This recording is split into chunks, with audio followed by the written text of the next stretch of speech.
Drift with me now, past the silver dark. I see new worlds. All right, let's see what happens. Look at this. And in mine, and the heavens turn, but it makes my spirit burn. And the night bleeds in, knows my name. All this endless blue pulls me in again. Made up. What is this set up vertical? What does that mean?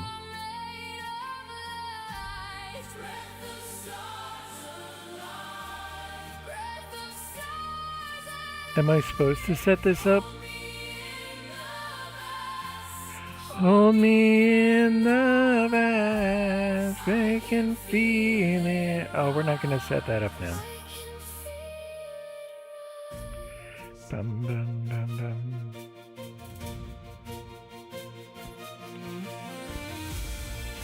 Bum, ba, da, ba, da, boo. Do, do, do, do, do, do.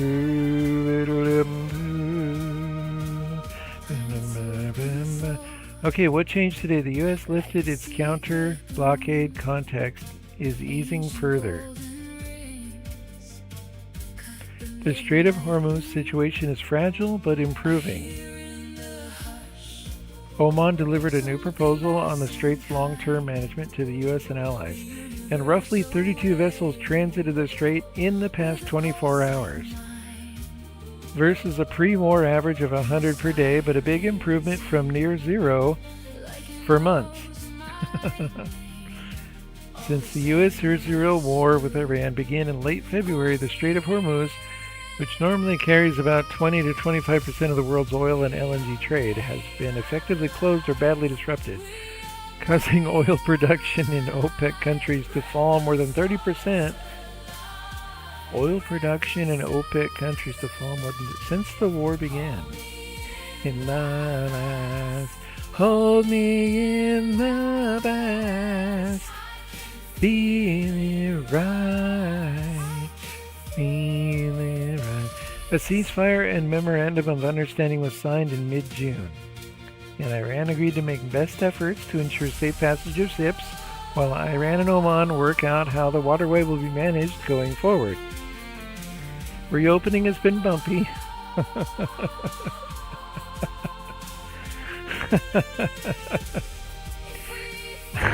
Reopening has been bumpy. Can I highlight that? We just need to highlight that little. That is such a non-satisfying highlight. And time, we are made of light. We are made of light. Two vessels attacked in late June triggered a brief flare-up between the U.S. and Iran. Oh my. But strike to pause for now in quotes. In the past. And Doha peace talks continue this week. I can feel it right. We are made of light.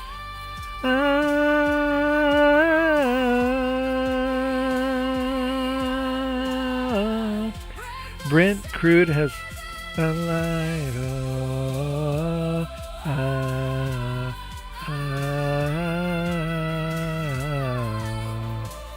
Brent crude has fallen sharply from more highs, dropping over 10% in the past week alone to around $73.78 a barrel, as markets price in a durable reopening.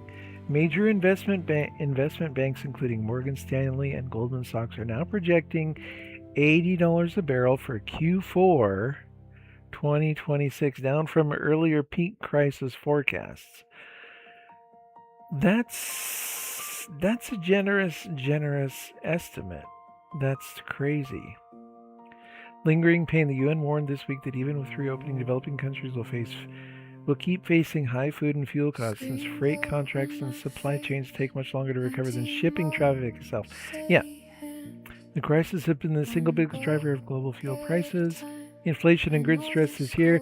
Its resolution its resolution or further flare-ups will ripple through household energy bills worldwide for months to come. That's crazy. Okay. What changed today? This is the single biggest update. Access to Claude, Fable 5, and Mythos 5 is being restored starting today, July 1, after nearly 3-week suspension. That's crazy. Should I buy it? Fix. One last fix. I can feel you now. One last fix. One last fix. And I head out proud. Okay, the backstory. On June 12th, the Department of Commerce ordered Anthropic to cut off worldwide access to its two most advanced models, Fable 5 and Mythos 5. Wait, both? Even the Glasswing partners?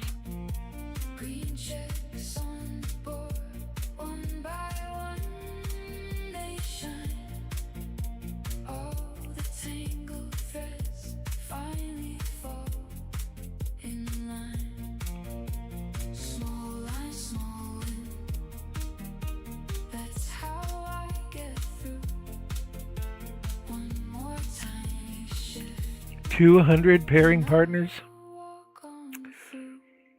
including AWS, Cisco, Microsoft, JP Morgan, critical infrastructure operators, and many, many more. We're talking 200. With early access to Mythos models to hunt for software vulnerabilities before less safeguarded rival models can be misused.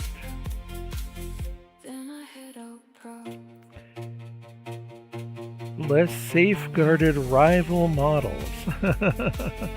So far, partners have found over 10,000 higher critical severity vulnerabilities in critical software systems. The episode has drawn sharp commentary.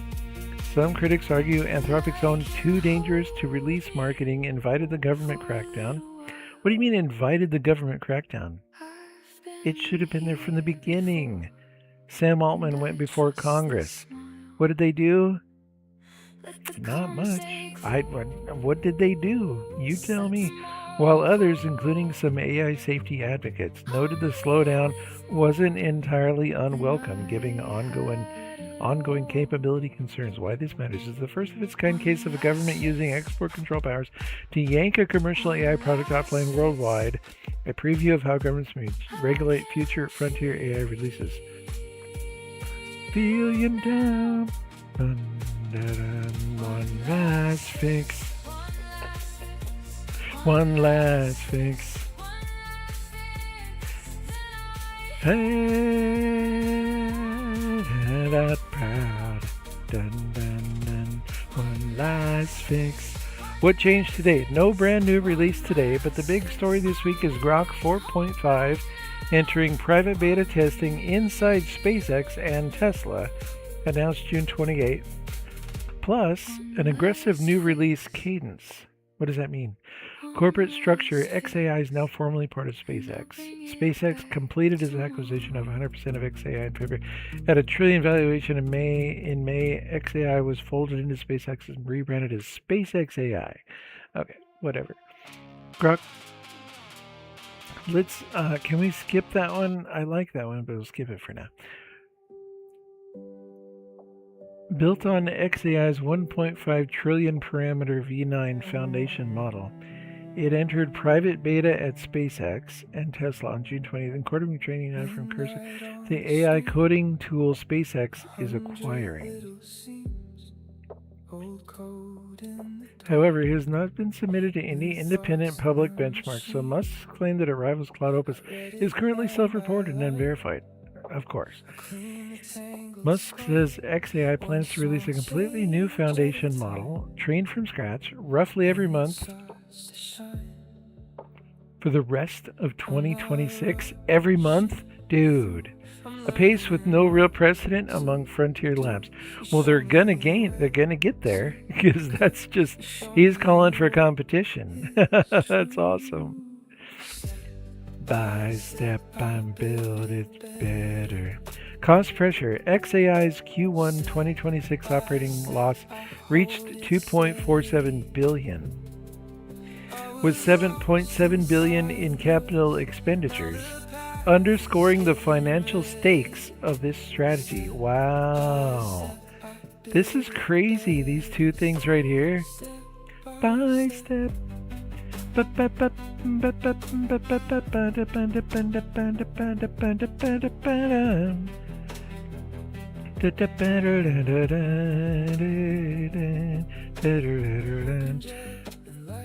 SpaceXAI has also moved into consumer products, powering an AI shopping assistant inside the GoPuff app.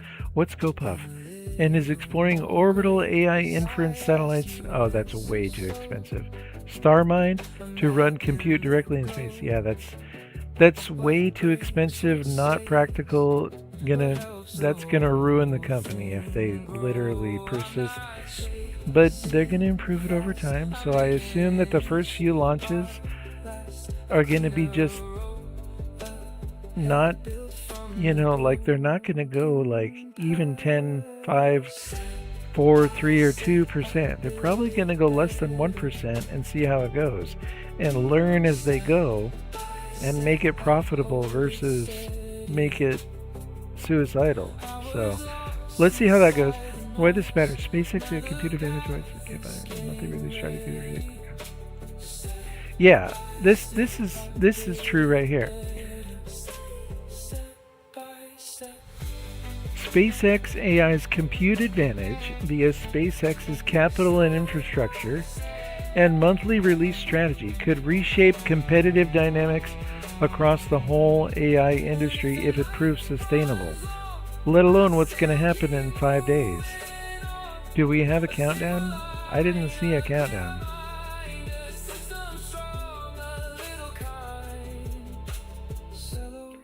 Okay, a quick note on sourcing here. Arctic News is a blog known for aggressive worst-case scenario framing that goes well beyond mainstream scientific consensus, including claims about near-term extinction-level warming. I've weighted the mainstream monitoring data more heavily below and flagged the blog's claims as such. Cool. That's awesome. So we're getting like a moderation. What changed? Ice conditions remain historically low, but there's no evidence of an imminent blue ocean event defined as Arctic sea ice extent falling below 1 million kilometers. Arctic sea ice extent for March 2026 was the lowest on record for that month at 14.17 million square kilometers, and the annual maximum reached March 15th was the lowest in the 47-year satellite record, essentially tied with 2025. Mid-June update. As of June 15th, Arctic-wide extent ranked 4th lowest since 1979 by one measurement method and 6th lowest by others, with overall ice volume nearly identical last year's record low for this time of year. Okay. Regional detail. Ice loss has been most pronounced along the Atlantic side of the Arctic. Especially, this is a pretty good song. The Barents Sea, while conditions of the Bering Sea have been closer to average. Blue Ocean event claims that the Arctic News blog has speculated about a possible.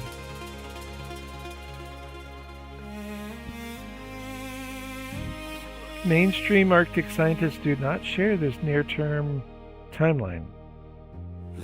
Current September minimums, while low, have stayed well above the 1 million kilometer threshold. The 2025 minimum was 2.7 million kilometers. That's close, bruh. Why this matters? Arctic satellite generating well documented Arctic football.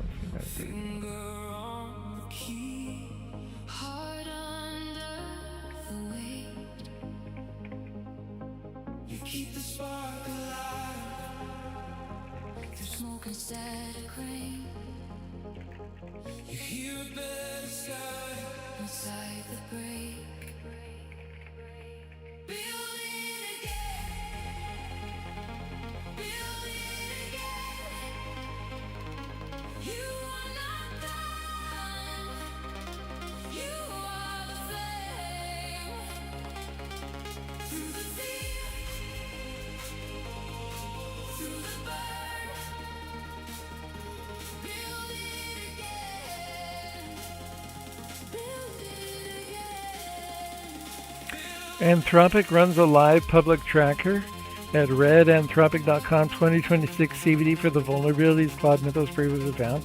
It's not framed as a days until release countdown, but it does track the disclosure approximately every time. Hash committing every finding the moment is validated, so it's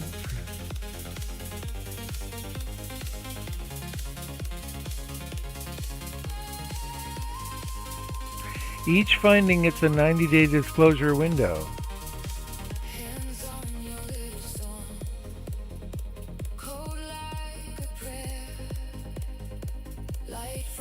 Until the window closes, the dashboard shows only an SHA-3 cryptographic hash of a sealed report.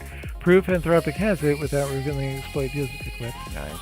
Once the window closes, the entry gets revealed with its CVEGHSA number. Keep the spark alive when the whole room shakes. You hear a future call in the ache. Build it again. Build it again. You are not done. You are the flame. Through the fear. Through the burn. Build it again. 5 days, bruh. Build it. Why is it thinking? Breathe in I searched.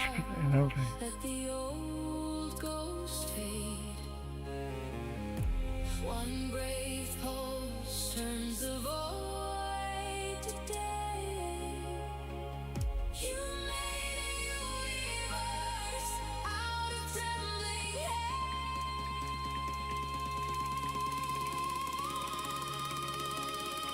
Build it again. Build it again. You are not done. You are the flame. Through the fear. Through the burn. Build it again. Build it again. We rise again.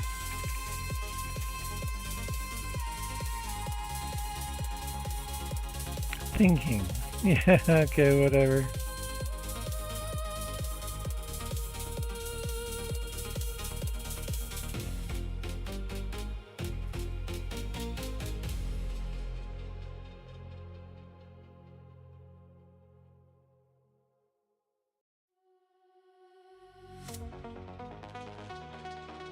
Pixel dawn, cold blue grid,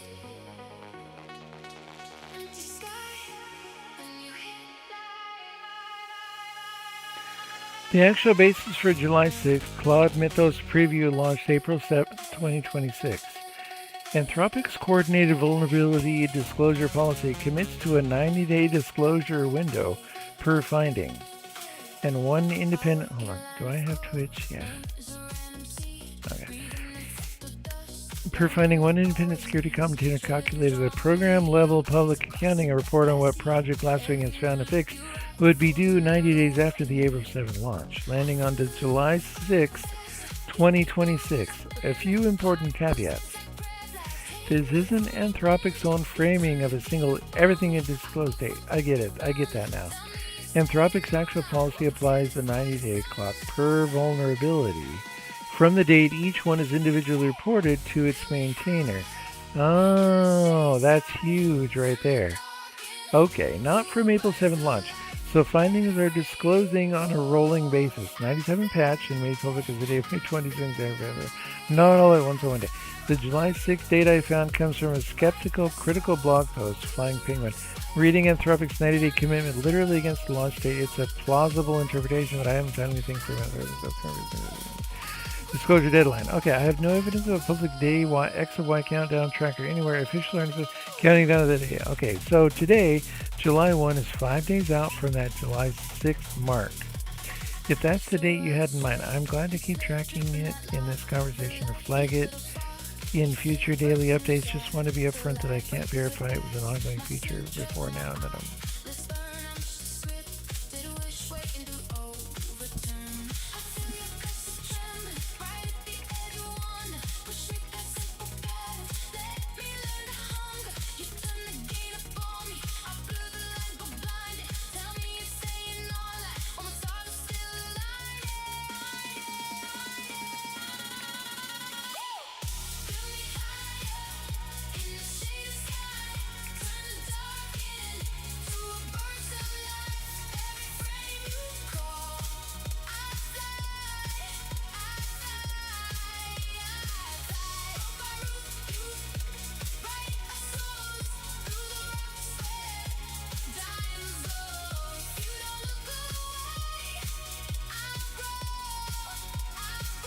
Good. This confirms and clarifies exactly what July 6th is. There's a real answer. It's actually the 90-day mark from Claude Mythos' previous launch, April 7th, 2026, the deadline for Anthropic's promised public report on Project Glasswing, not a mass disclosure date for individual vulnerabilities. Okay. At the April 7th launch, alongside opening Project Glasswing to approximately 50 partners, Anthropic publicly admitted publishing report within 90 days of its document. Publicly committed to publishing a report within 90 days that would document what Glasswing partners have found and fixed using Mythos. Recommendations for how security practices should evolve in the AI era. Okay. Because this is the beginning of artificial intelligence. This is not a continuation of, oh, they released artificial intelligence a few years ago. That's true, but no. This is actually the beginning of true artificial intelligence. 90 days after Epson launched, what this is not. It's not the date all 22 become public. Individuals really run on their own 90-day clock starting from when that's been found before this and after. That's why disclosures have been trickling out on a rolling basis. 97 patched, 88 with public CVE GHSA records.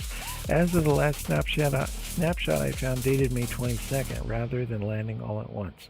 It's not an Anthropic published deadline. They've explicitly conjured in their own material that specific data is arithmetic, done by outside commentators. I found it explicit caveat critical security applying that 90-day promise to the end of the launch date. It's very likely correct math, but I haven't found Anthropic itself naming July 6th as a hard date. Oh. So probably nothing's going to happen because there's so many vulnerabilities. They're just going to end up waiting. Okay, worth knowing before you build into this recurring prompt.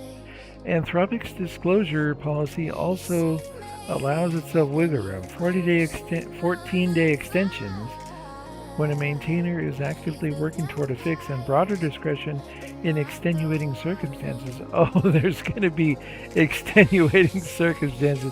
Maintainers are going to be working to fix. This is going to be longer than 90 days. Okay. That right there tells me. So even if a Glasswing progress report lands around July 6th, it's plausible it slips, arrives partial, gets folded into another announcement. Their news cadence has been fairly active. Fatal Mythos 5 launch the export control episode note. So a dedicated 90-day report could easily get absorbed in the other coverage.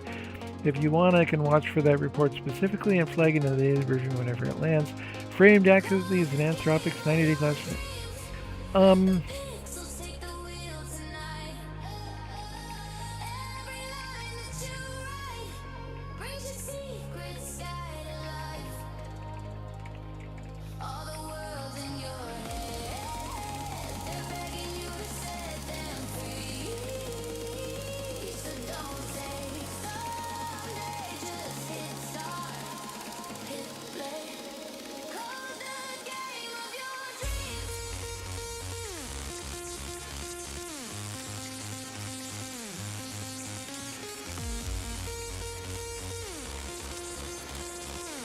I've just been anticipating this disclosure release.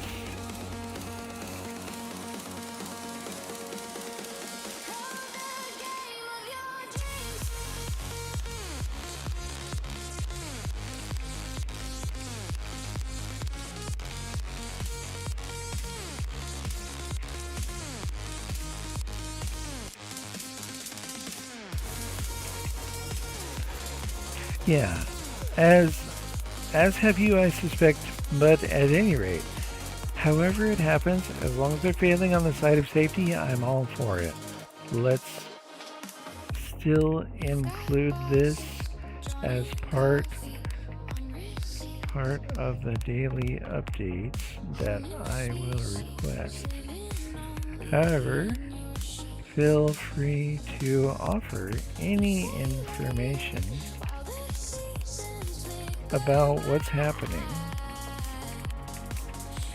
because at this point I feel informed enough to say information is going to be trickled out over a longer time than initially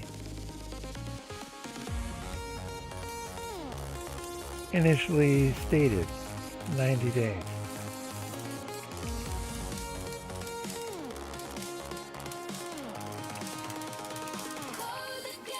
I can understand why they said 90 days to begin with.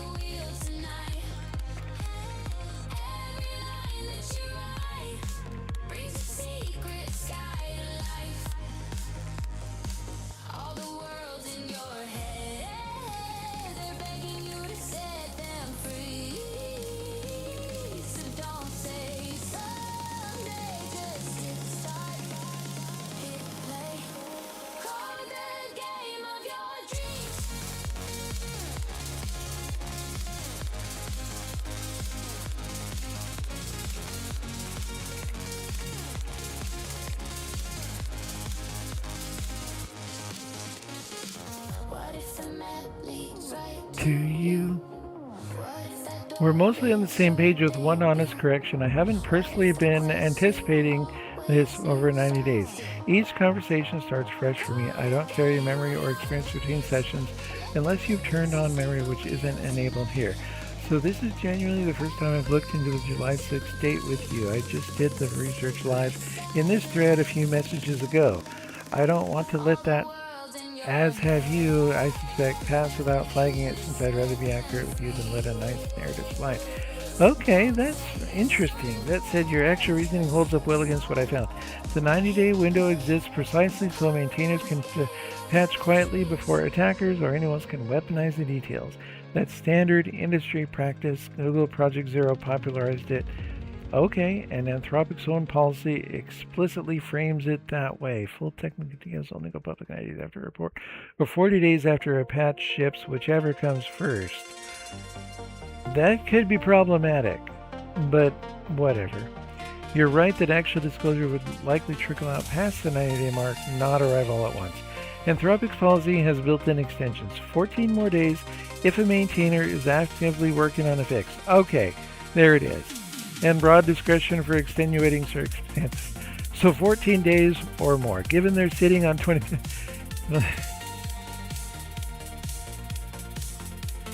Wow. Yeah, okay.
Coffee ring on a sketchbook, half-built worlds on every page, names of apps in the margins, all these dreams crowded in the same small space. Notifications keep flashing, every ping says this could change your life, saving screenshots like secrets, but every doorway split into five. I've been chasing every echo till I can't hear my own sound. But there's a line. Some of this tracks well, but I want to separate what's solid from what's speculation because a couple of places are doing more work than the evidence supports. What's fair to say based on the numbers, at the last snapshot I found, only 97 of 1,600 disclosed findings had actually been patched. Roughly 6%. Oh my god, that's way low. Given the sheer volume, it's a reasonable evidence-based prediction that a large share of the pipeline won't be fully patched on Paraguay. That's not really in dispute. It's also fair to say 90 days was always going to be tight for this specific report. Given Anthropic itself acknowledged the bottleneck is human triage capacity, not model out, but they said as much as their own May update. So they knew this going 2 months ago. Where I'd slow down. They're going to be more transparent going forward. Is a prediction not something we can currently verify? It's plausible, but it's equally possible that a slower pipeline means less visible activity for a while. Fewer finalized CVs to point to, or that competitive legal pressure for good or having grounds to say which way it goes yet. I'd rather watch from the forecast goes.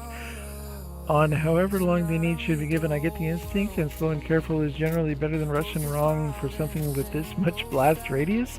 But it's worth holding two things at once. Patience is reasonable for the patching process, while continued scrutiny of the timeline itself is also reasonable. Security researchers like Zolan Check have already flagged that Anthropic's collision policy has a lot of built-in discretion and carve-outs of no independent body checking how that discretion is used. Wanting them to take the time they need doesn't have to mean assuming good faith is automatically earned. Those can coexist. Given the runway and still watch whether it's used well.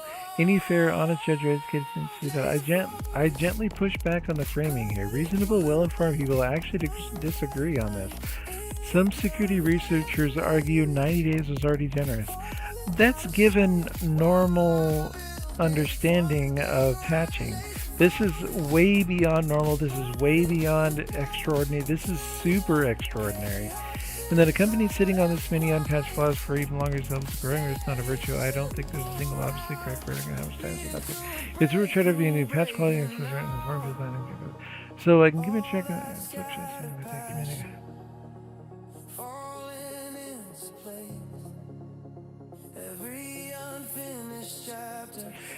What I can't fairly do is presume in advance that any delay equals responsible transparency, since the delay could just as easily recognize this.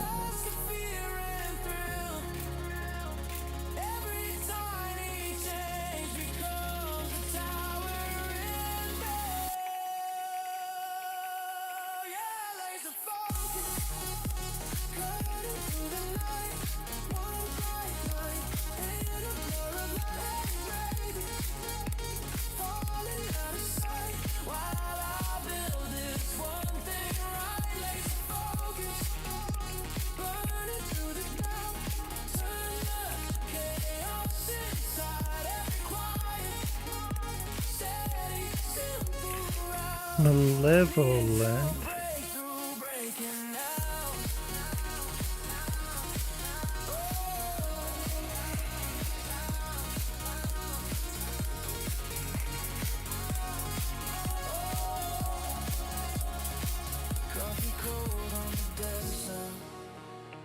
Sunrise drawn across the glass. One clear path in the backlog. And just future humming in the tide. Not our view of the situation, tempered by intelligent, reasonable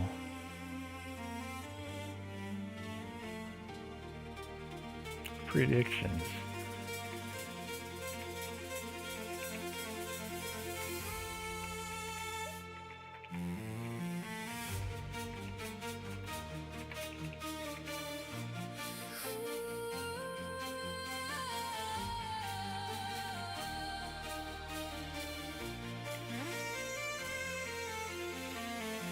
Blue glow on my face, dust on the keys, on the name of the place, old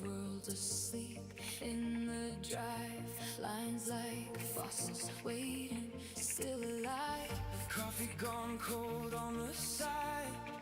Every failed build, every late night, echoing the looping doubt. Did I grow past this or burn out? But my hands remember before my head believes. Little sparks of color under rusted dreams. I'm back to the bill. I'm breaking through. Every frozen frame starts moving with you. All the broken scripts, I'm turning them on.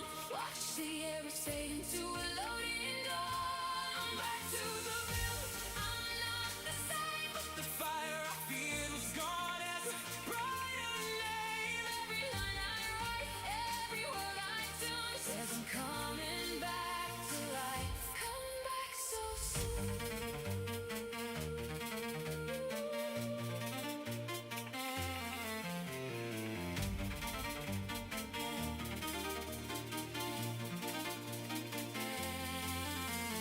Sketches in a crooked sack, half-made heroes calling me back. Tiny city on the screen, waiting for its sky to gleam. One small change, then two, sudden river running. That's a real tension, and it's one of the security community has actively argued about. Not something either of us can resolve, but I can lay out the actual shape of the disagreement. Your core point is legitimate. The 90-day norm was built for a world where discovery was expensive and slow. Human researchers, fuzzers running for weeks. If AI collapses discovery time from months to hours, and the assumption baked into 90 days is a safe buffer, that attackers probably haven't found the same bug independently gets shakier. If Mythos found it in hours, the concern isn't unreasonable. A state-level actor with comparable capability could too, at any point during that window, not just after public disclosure. Where it gets less clean, though, we don't actually know if anyone else has comparable capability yet. Exactly. That's the load-bearing assumption in your argument. It's currently unverified either way. The UK AI Safety Institute rated Mythos a step up over other frontier models when they tested it. And independent reproduction attempts like IELTS found some, not all, of the showcase bugs using much smaller open models. That's genuinely mixed evidence. It suggests the capability gap isn't total, but also isn't nothing. I wouldn't want to assert confidently in either direction. Faster public disclosure cuts both ways. If the fear is other nations might have found this too, the counter-argument is that publishing details early doesn't just warn defenders. It also hands a working roadmap to any attacker who hadn't found it yet, but has enough capability to weaponize a known bug fast. Security researchers already flag end days, publicly known unpatched as more dangerous than 0 days, for exactly this reason.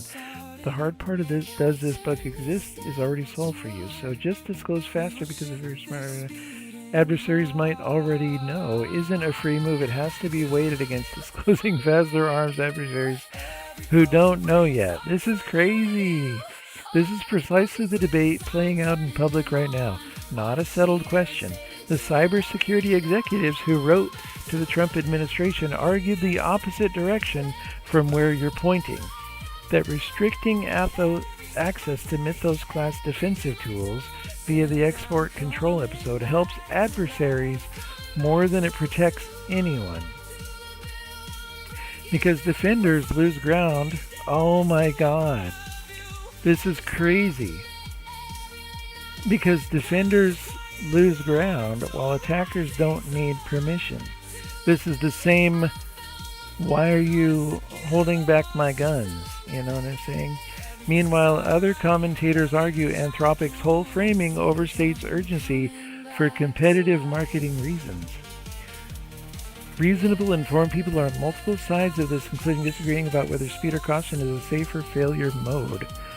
So I'd frame it less as competition obviously wins and more as this is a real unresolved trade-off between two failure modes, slow and thorough. Risk, adversary finds it first during the delay, and versus fast and public hands a functioning exploit to whoever's fastest to weaponize a known bug. I don't think the evidence lets anyone, say with confidence which failure mode is currently more likely, including me. For the daily briefing, I'll keep track of... In the hush before the heaven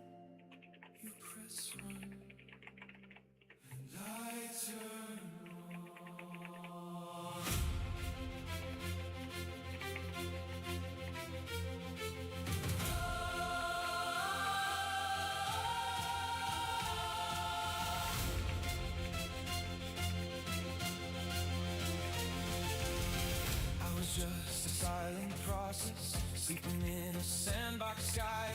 Now your hands are carving futures, every bracket bending time. I can feel the fabric loading, vectors trembling in the dark.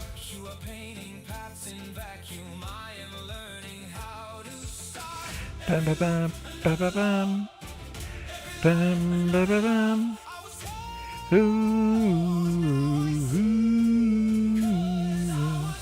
There's a real structural parallel. Restricting the compliant party doesn't restrict the non-compliant one. Is a legitimate general argument that shows up in a lot of domains, not just guns. But I'd flag a few places where the AI disclosure case and the gun case actually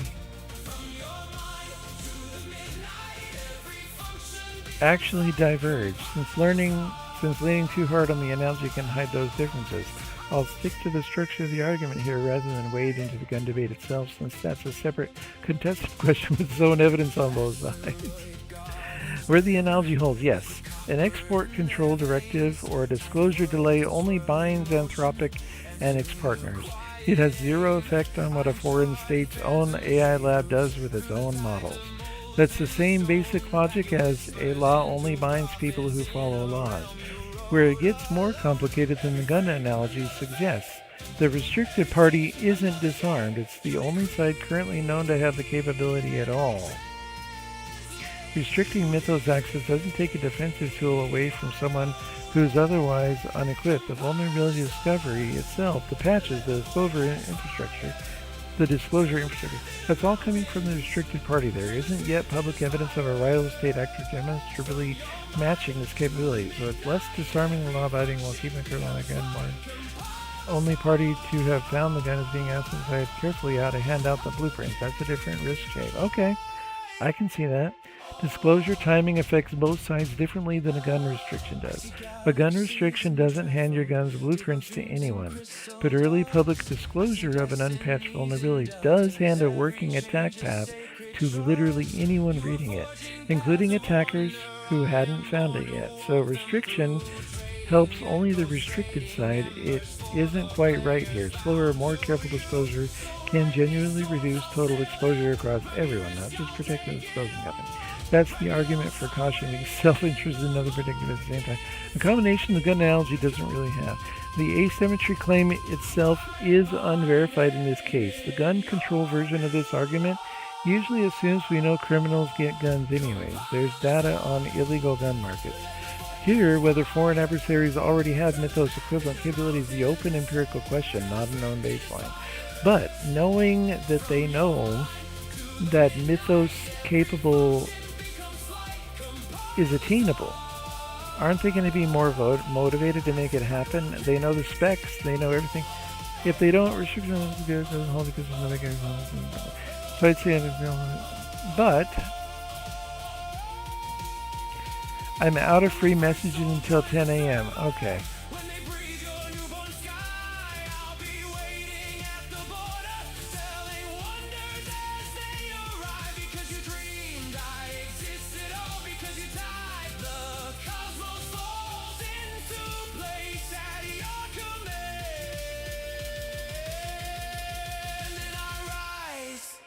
Inside your hands.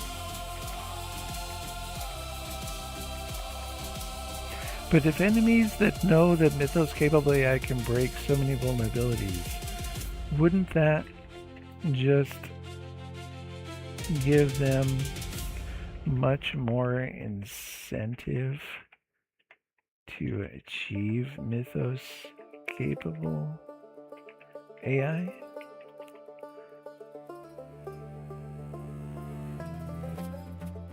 Yes, the existence of Mythos absolutely increases the incentive for adversaries to build Mythos-class systems.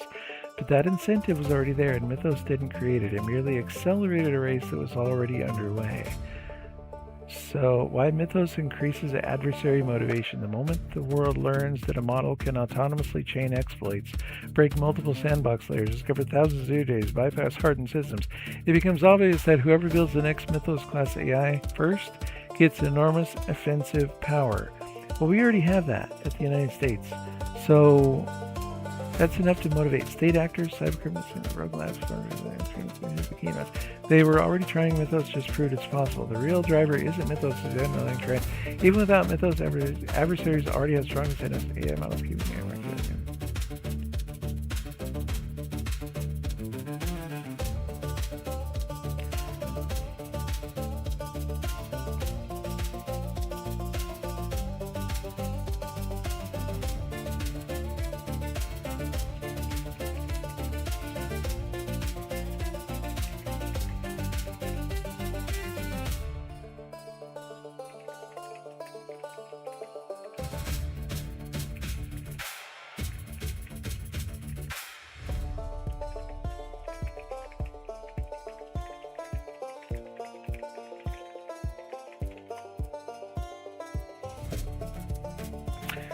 Short answer, no. There is no verified evidence that the U.S. has used Mythos class capabilities for offensive cyber operations against other countries during the 90 days since Mythos emerged.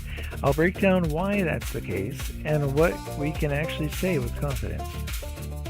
Across the border.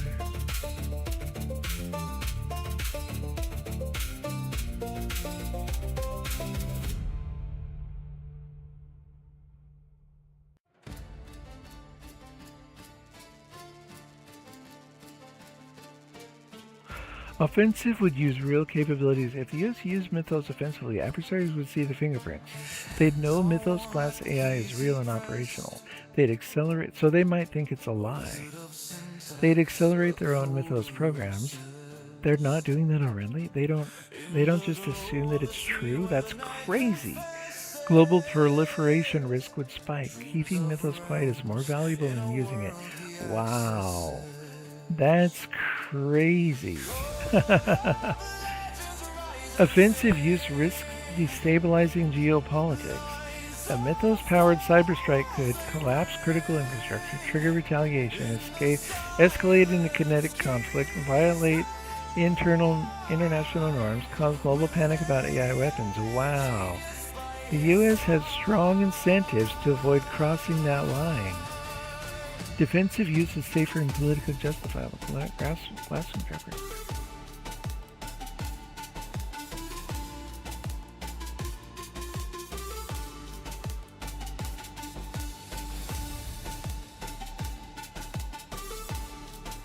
Wow.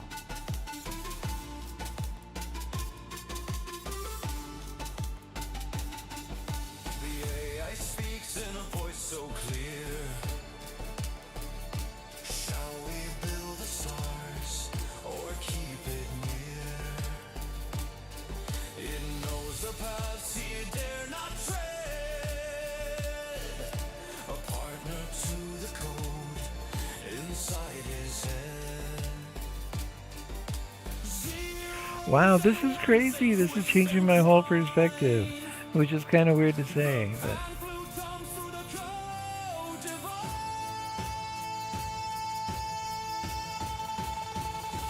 so there was one thing you said back here, what? The political environment makes offensive use unlikely. The U.S. has strong incentives to avoid crossing the line of what?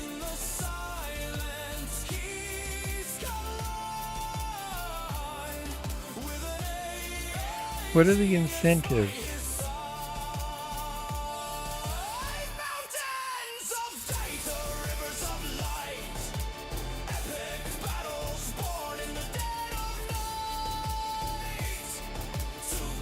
Let's see if that's a short answer.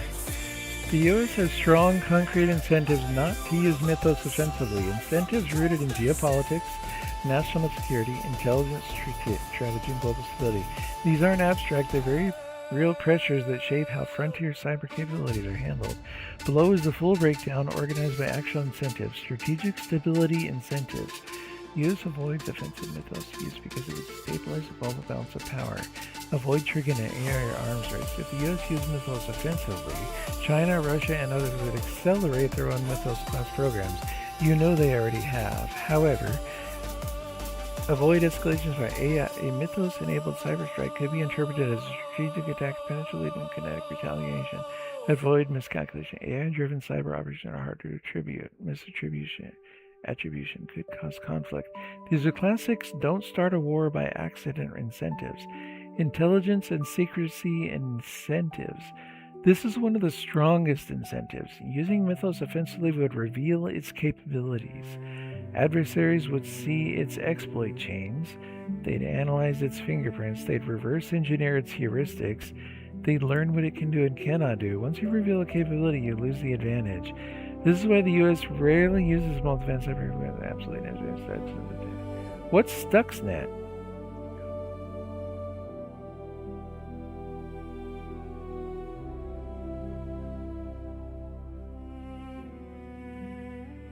Wow.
This is the same logic behind nuclear stealth tech, advanced SIGINT tools, and elite cyber capabilities. Using Mythos offensively would expose its exploit chain, show everything could do, motivate them to build their own, risk and retaliation.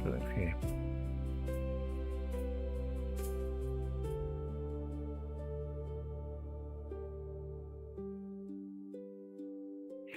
Stuxnet was a highly sophisticated cyber weapon deployed around 2010 by the U.S. and Israel against Israel's nuclear enrichment program.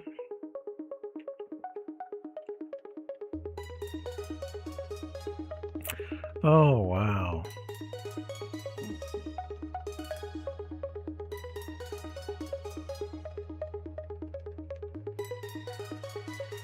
Wow.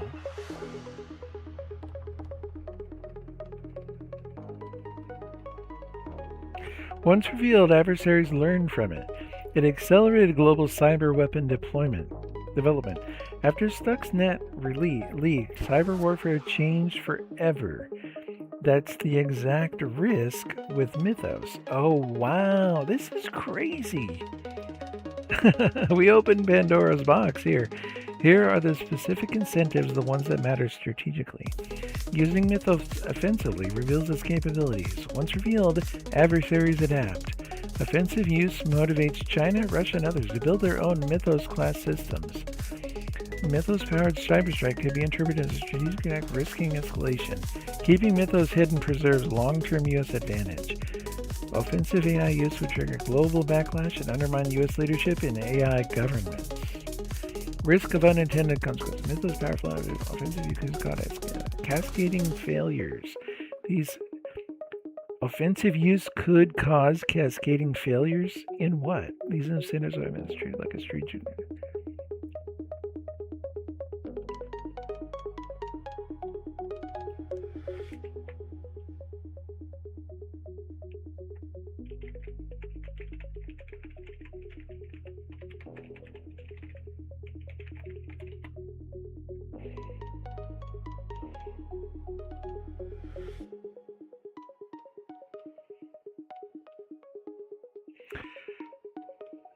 Multiple interconnected system failures spreading far beyond the original target, even across countries, in ways no one intended.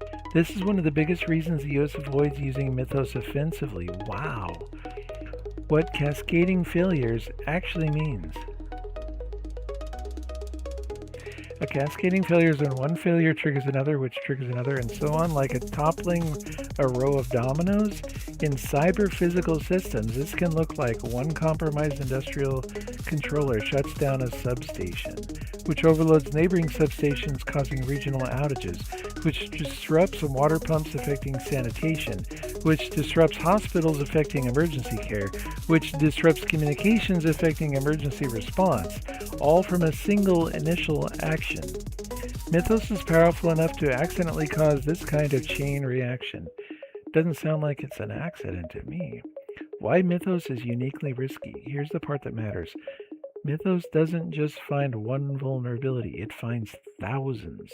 If used offensively, Mythos could chain exploits across multiple systems, break through layered defenses, jump from one network to another, unintentionally affect civilian infrastructure, trigger failures in systems that weren't even targeted.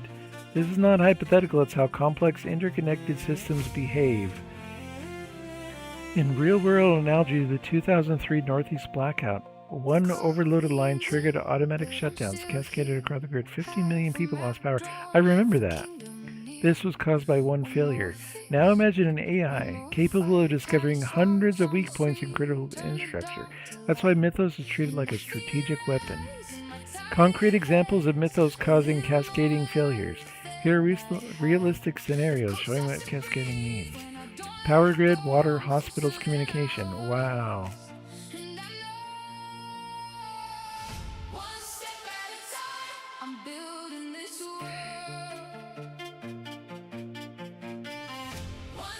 Wow.